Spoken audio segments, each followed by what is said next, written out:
अस्सलामुअलैकुम, मैं वकास गफ़ार और आज हम पढ़ने जा रहे हैं 10th क्लास का चैप्टर नंबर 1 है केमिकल एक्विलिब्रियम। उसमें हमने आज एक क्वेश्चन पढ़ना है कि हम किसी भी रिएक्शन के लिए एक्विलिब्रियम कांस्टेंट जो है एक्विलिब्रियम कांस्टेंट की एक्सप्रेशन मतलब के मसावात हम किस तरह फाइंड कर सकते हैं। अक्सर औकात पेपर्स के अंदर जो एग्ज़ामिनर है वो आपको एक रिएक्शन देता है, फिर आगे वो राइट करता है कि आप इसी रिएक्शन के लिए एक्विलिब्रियम कांस्टेंट की मसावात अखज़ करें या फाइंड आउट करें या राइट करें। तो हमें जब कोई रिएक्शन दिया जाएगा तो हम उस रिएक्शन के लिए कैसी मतलब कि एक्विलिब्रियम कांस्टेंट की मसावात किस तरह हम उसकी राइट कर पाएंगे, तो यही तरीका हमने पढ़ना है। लेकिन इसको फाइंड करने के लिए हमें लॉ ऑफ मास एक्शन का याद होना लाजमी है। लॉ ऑफ मास एक्शन जो है वो हमें कहता है कि जो किसी शय का रेट है वो उसके एक्टिव मास के डायरेक्टली प्रोपोर्शनल है, और जो किसी रिएक्शन का रेट है वो उसके अंदर जो चीज़ें जो अशिया हिस्सा ले रही हैं उनका एक्टिव मास के हासिल ज़रब के डायरेक्टली प्रोपोर्शनल होता है। मतलब रिएक्शन का रेट रिएक्शन के अंदर हिस्सा लेने वाली अशिया के एक्टिव मास के हासिल ज़रब के डायरेक्टली प्रोपोर्शनल होता है। अब हम फ़र्ज़ करते हैं हमारे पास एक रिएक्शन है, हम कहते हैं कि वो जिस तरह हमने कल पढ़ा था हम उसको दोबारा रिव्यू करते हैं ताकि हमें आसानी हो जाए कि किसी भी रिएक्शन के अंदर हम मसावात एक्विलिब्रियम कांस्टेंट की वो किस तरह अखज़ करते हैं। तो हम जो कल हमने पढ़ा लॉ ऑफ मास एक्शन उसमें थोड़ा सा रिव्यू लेते हैं हम, ताकि हमें ये टॉपिक क्लियर हो जाए। हम कहते हैं हमारे पास एक मसावात है A plus B changed into C plus D। मैं कहता हूँ जो A है उसके मोल्स हैं स्मॉल a, जो B है उसके मोल्स स्मॉल b, जो C है इसके मोल स्मॉल c, और जो D है इसके मोल स्मॉल d। अब डेफिनेशन ये थी जो रिएक्शन का रेट है वो रिएक्शन के अंदर जो अशिया हिस्सा ले रही हैं उनका आप एक्टिव मास लें, उनका हासिल ज़रब लें तो वो रिएक्शन के रेट के डायरेक्टली प्रोपोर्शनल होगा। अगर मैं करता हूँ बात फॉरवर्ड रिएक्शन की, तो फॉरवर्ड रिएक्शन में जो अशिया हिस्सा ले रही हैं उनका आप एक्टिव मास लेंगे, उनका आप हासिल ज़रब लेंगे, तो आपके पास वो रिएक्शन का रेट और इनका हासिल ज़रब जो है वो डायरेक्टली प्रोपोर्शनल होंगे एक दूसरे के। हम लिखते हैं यहाँ पे rate of forward reaction, rate of forward reaction. अब रेट ऑफ फॉरवर्ड रिएक्शन की हम बात कर रहे हैं तो ये किसके डायरेक्टली प्रोपोर्शनल होगा? वो अशिया जो फॉरवर्ड रिएक्शन में हिस्सा ले रही हैं उनका एक्टिव मास के आप जब हासिल ज़रब लेंगे तो ये उसके डायरेक्टली प्रोपोर्शनल होगा। किसके? अब कौन सी अशिया हिस्सा ले रही हैं? A हिस्सा ले रहा है और B हिस्सा ले रहा है, इनके आप एक्टिव मास ले लें। A का एक्टिव मास हासिल ज़रब B का एक्टिव मास। अब जो मोल हैं ये हमने पढ़ा है लॉ ऑफ मास एक्शन में, जो मोल हैं वो मोलर कंसंट्रेशन की पावर में लिखे जाते हैं। A के मोल A की पावर के अंदर और B के मोल B की पावर में हम लिखते हैं। जो ये डेफिनेशन थी कि जो रिएक्शन का रेट है चाहे वो फॉरवर्ड है चाहे वो रिवर्स है, रिएक्शन का रेट रिएक्शन के अंदर जो अशिया हिस्सा लेती हैं उनके एक्टिव मास के डायरेक्टली प्रोपोर्शनल होता है। अब ये फॉरवर्ड में हो गया। इसी तरह रिवर्स रिएक्शन का रेट हम पढ़ते हैं,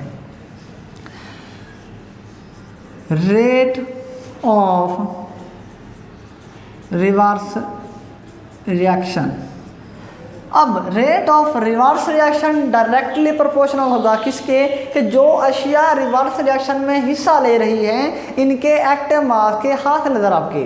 अब C हिस्सा ले रहा है, C का एक्टिव मास, D हिस्सा ले रहा है, D का एक्टिव मास। अब इनके जो मोल्स हैं वो इनकी पावर्स में हम लिखते हैं। अब रेट ऑफ फॉरवर्ड रिएक्शन हमारे पास हो गया, रेट ऑफ रिवर्स रिएक्शन हो गया। ये उनकी मसावात हमारे पास दोनों की बन चुकी है। हम इसको मज़ीद हम सिंप्लीफाई करते हैं, हम जब डायरेक्टली प्रोपोर्शनल का साइन हटाते हैं तो हम इक्वल का साइन और साथ में एक कांस्टेंट ऐड करते हैं।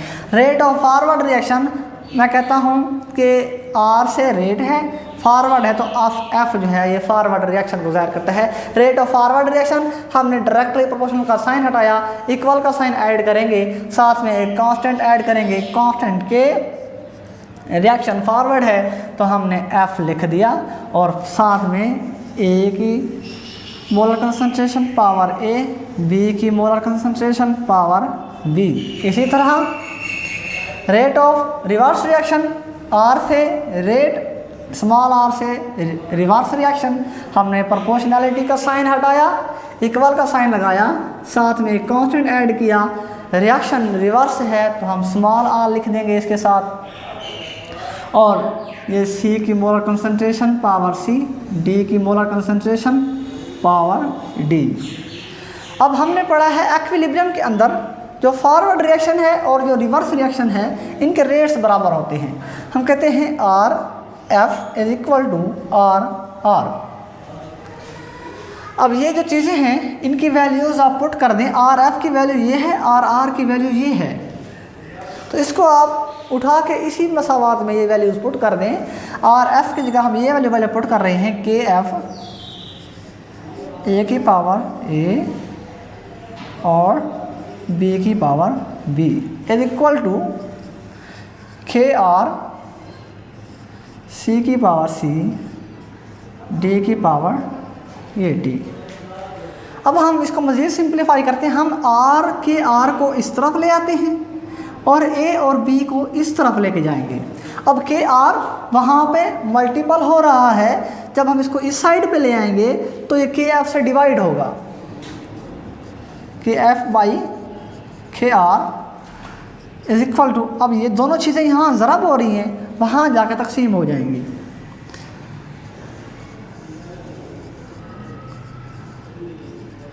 तकसीम में ये दोनों चीज़ें आएंगी।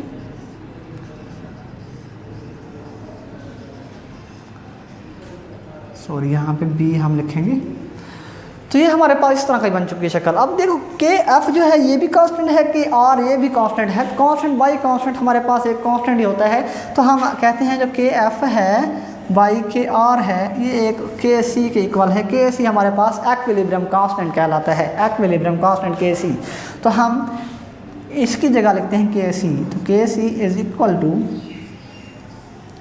सी और ये डी ए और ये यहाँ पे बी। तो ये हमारे पास एक्विलिब्रियम कांस्टेंट की मसावात अखज़ हो चुकी है। लेकिन ये हमारे पास एक आम सा रिएक्शन था जिसमें हमने सिर्फ ऐसे ही जनरली हमने ए बी की बात की, सी डी की बात की, लेकिन हमारे पास कोई ऐसा रिएक्शन हो जिसमें वाकई ही कोई एलिमेंट हिस्सा ले रहे हों, एटम हिस्सा ले रहे हों, और हम उसमें किस तरह से फाइंड करेंगे। हम कोई एग्जाम्पल लेते हैं जिसके अंदर मैं नाइट्रोजन, ऑक्सीजन, हाइड्रोजन इस तरह के एलिमेंट्स यूज़ करूँगा, फिर उन्हीं जो मसावात हुई रिएक्शन की, तो उसी रिएक्शन के लिए हम फाइंड करेंगे एक्विलिब्रियम कांस्टेंट की मसावात। हम मिसाल लेते हैं पहले एक, इसी तरीके को हमने फॉलो करना है, इसी तरीके से ही हमने मसावात निकालनी है के सी की। तो हमारे पास एग्जाम्पल है एक, हम कहते हैं N2 प्लस O2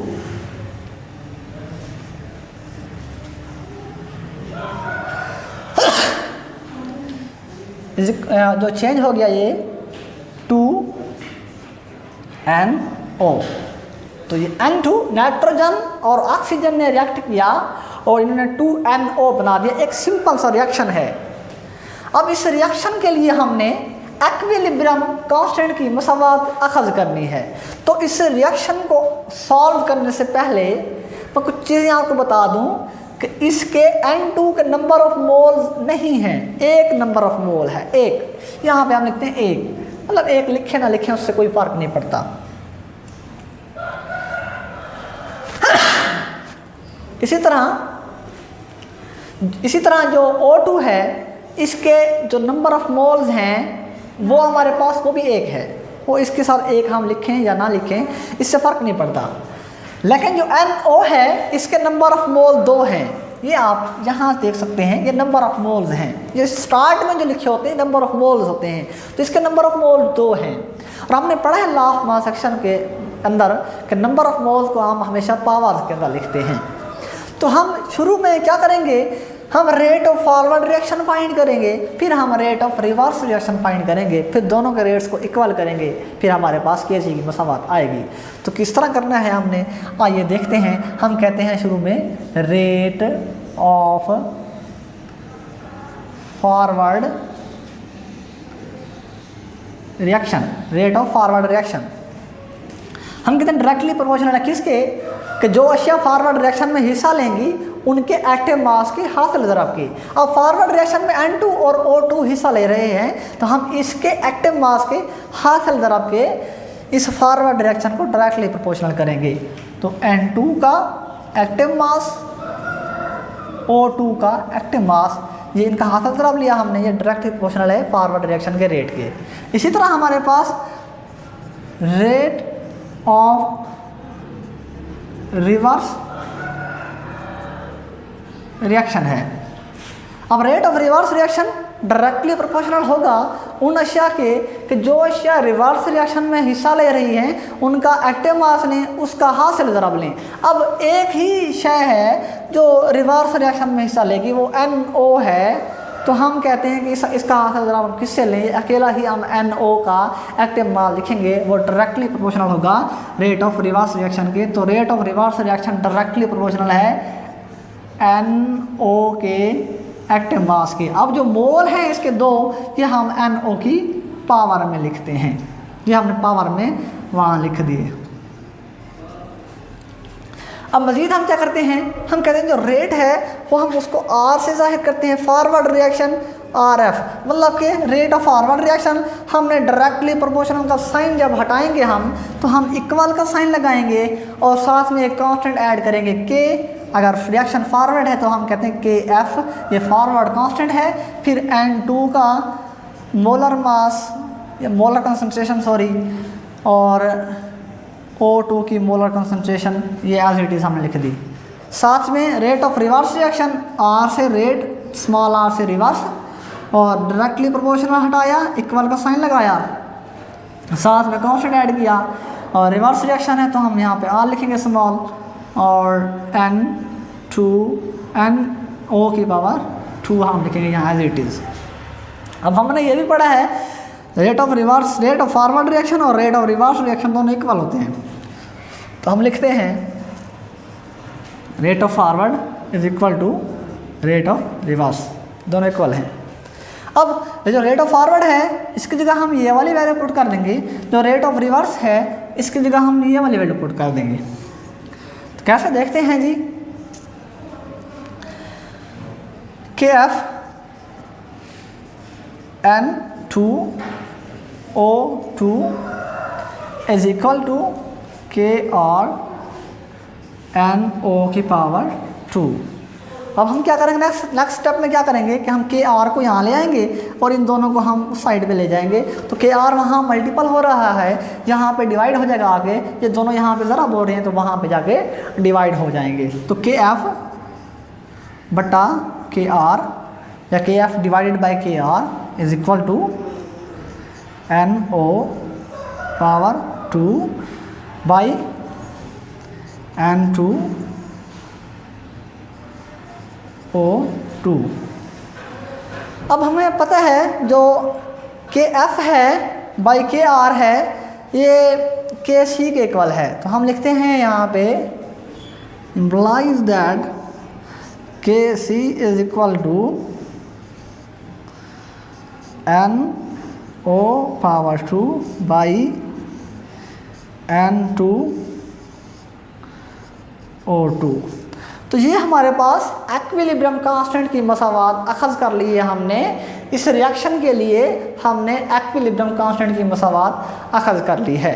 कैसे अखज़ की? हमने पहले rate of forward reaction find किया, फिर rate of reverse reaction find किया, फिर दोनों रेट्स को हमने इक्वल कर दिया। जब हमने दोनों रेट्स को इक्वल किया फिर हम के आर इस तरफ ले आए, ये दोनों चीज़ें उस तरफ लेके गए। हमने कहा कि एफ बाई के आर जो है वो के सी के इक्वल है, तो के सी जो है वो एक्विलिब्रियम कांस्टेंट है और ये हमारे पास एक्विलिब्रियम कांस्टेंट की एक्सप्रेशन जो है वो अखज़ हो गई है। इसी तरह हम कोई और रिएक्शन ले तो उससे हम किस तरह मसावात अखज़ कर सकते हैं एक्विलिब्रियम कांस्टेंट की, वो हम देखते हैं। एक मिसाल हम और ले लेते हैं ताकि आपको अच्छे से समझ आ सके इसकी कि हम किसी भी रिएक्शन के लिए हम केसी की मसावात किस तरह निकाल सकते हैं। ये बड़ा आसान सा मेथड है कि आपको एक तो मोल्स का पता हो कि मोल्स कौन से हैं, फिर ये पता हो कि हमने मोल उसकी पावर में लिखते हैं जो एक्टिव मासेस होते हैं, और ये पता हो कि फारवर्ड रिएक्शन में उसका रेट क्या होता है कि फारवर्ड रिएक्शन में जो अशिया हिस्सा लेगी उसके एक्टिव मास का हासिल दराब जो है फारवर्ड रिएक्शन के रेट के डायरेक्टली प्रोपोर्शनल होगा। और रिवर्स रिएक्शन का रेट क्या होगा कि रिवर्स रिएक्शन के रेट के अंदर जो रिवर्स रिएक्शन का रेट है वो डायरेक्टली प्रोपोर्शनल होगा रिवर्स रिएक्शन में हिस्सा लेने वाली अशिया के एक्टिव मासेस की हासिल दराब के। हम लिखते हैं एक रिएक्शन और हम कहते हैं H2 plus N2 will be changed into NH3। अब यहाँ पे N2 है, यहाँ पे N1 है, तो यहाँ हम 2 लगा देते हैं, 2 N लगा दिया हमने, सॉरी यहाँ हम 2 लगा देते हैं यहाँ, क्योंकि हमारे पास यहाँ N2 थे वहाँ N1 है तो हम यहाँ 2 लगा देते हैं शुरू में। अब हमारे पास यहाँ जब हमने 2 लगाया तो हमारे पास H6 बन चुके हैं, 2 3 बार 6, तो H6 बन चुके हैं। यहाँ पे H2 हैं, हमने इसको 6 करना है तो हम यहाँ 3 लगाएंगे, 3 2 बार 6। अब ये जो इक्वेशन है वो बैलेंस हो चुकी है। अभी हमारे पास एक रिएक्शन है कि जिसके अंदर हाइड्रोजन और नाइट्रोजन ने रिएक्ट किया और ये अमोनिया हमारे पास गैस बनी है। ये हाइबर प्रोसेस है कि जिसके अंदर 3 वॉल्यूम हाइड्रोजन और 1 वॉल्यूम नाइट्रोजन ने रिएक्ट किया हुआ है और हमारे पास ये 2 वॉल्यूम अमोनिया गैस बन चुकी है। ये हाइबर प्रोसेस है। लेकिन हम इसके लिए केसी मतलब एक्विलिब्रियम कांस्टेंट की मसावात कैसे अखज़ करेंगे उसका प्रोसेस देखते हैं। हम लिखते हैं पहले स्टार्ट में हमें पता है कि हम लिखते हैं rate of forward reaction, rate of forward reaction वो डायरेक्टली प्रोपोर्शनल होगा जो अशिया फॉरवर्ड रिएक्शन में हिस्सा ले रही हैं उनके एक्टिव मास के हासिल दराब के। अब फॉरवर्ड रिएक्शन में कौन सी चीज़ें हिस्सा ले रही हैं? H2 हिस्सा ले रहा है और N2 हिस्सा ले रहा है। लेकिन अब ये देख लें कि इस रिएक्शन के अंदर मोल्स कौन से हैं। ये जो 3 है ये मोल है, इसके मोल नहीं है, वो एक ही मोल है इसका, और इसके 2 मोल हैं। जो 3 है ये नंबर ऑफ मोल्स है, तो ये 3 जो है हम पावर में लिखते हैं H2 की पावर में, क्योंकि H2 के 3 मोल्स हैं तो हमने H2 की पावर में ये 3 को ऐड कर दिया। और साथ ही हम लिखते हैं rate of reverse reaction, rate of reverse reaction directly proportional है। अब रिवर्स रिएक्शन में कौन सी चीज़ हिस्सा ले रही है? NH3, तो हम NH3 का एक्टिव मास लेते हैं। NH3 कितने मोल हैं? 2 मोल हैं, तो हम 2 को उसकी पावर में लिख देते हैं। इसी तरह हम दोबारा कहते हैं कि रेट ऑफ फॉरवर्ड रिएक्शन जो है, रेट का जो सिंबल है वो जो कैपिटल R है वो हम लिखते हैं। फॉरवर्ड के लिए हम F यूज़ कर लेते हैं कि rate of forward reaction directly proportional का हम जब साइन हटाएंगे इक्वल का साइन पुट करेंगे और साथ में एक हम कांस्टेंट ऐड करेंगे। ये हमने इक्वल का साइन लगा दिया, साथ में हमने कांस्टेंट K ऐड किया, रिएक्शन फॉरवर्ड था तो हमने F जो है वो राइट कर दिया। फिर साथ में H2 की मोलर कंसंट्रेशन पावर 3 क्या है? ये इसके नंबर ऑफ मोल्स हैं, और N2 की मोलर कंसंट्रेशन।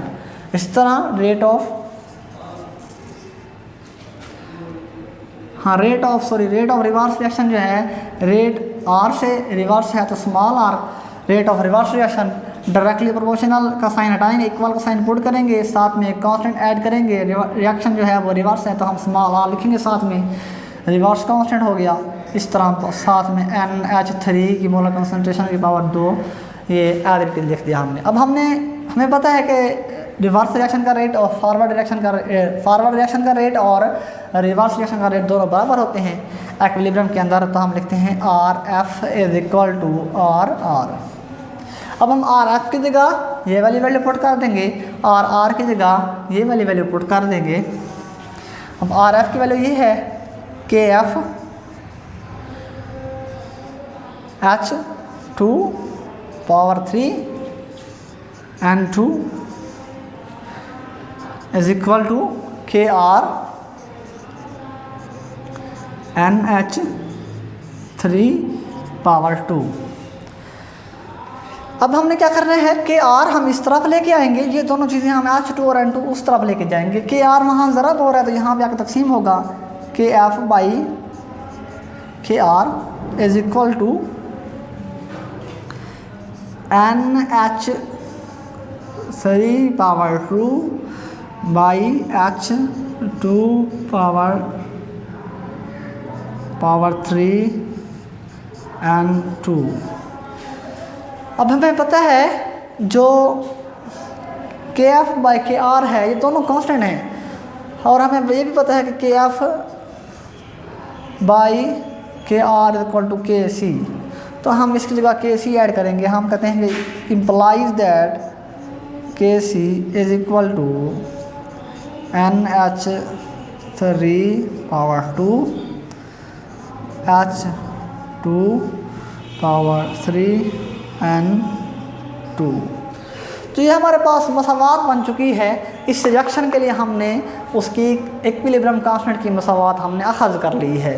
तो आपको जो भी रिएक्शन दिया जाए तो आप उससे इसी मेथड के ज़रिए आप उसकी इक्विलिब्रियम कांस्टेंट की मसावात अखज़ कर सकते हैं। पेपर के अंदर, बोर्ड के पेपर्स के अंदर ये इंतहाई अहम शॉर्ट क्वेश्चन माना जाता है कि हमें कोई रिएक्शन दिया जाता है और एग्जामिनर कहता है कि आप उसके लिए केसी की मसावात निकालें, तो आप अगर इस मेथड को फॉलो करेंगे तो आपको इंशाल्लाह बहुत आसानी होगी। अभी भी आपके कोई क्वेश्चन है इस टॉपिक के हवाले से तो वीडियो के अंदर आपने कमेंट्स करना है ताकि फिर हम आपको बाद में उसका आंसर दे सकें। इंशाल्लाह आपको इस टॉपिक की समझ आई होगी कि हम इक्विलिब्रियम कांस्टेंट की एक्सप्रेशन किसी भी रिएक्शन के लिए किस तरह फाइंड कर सकते हैं। Thank you so much.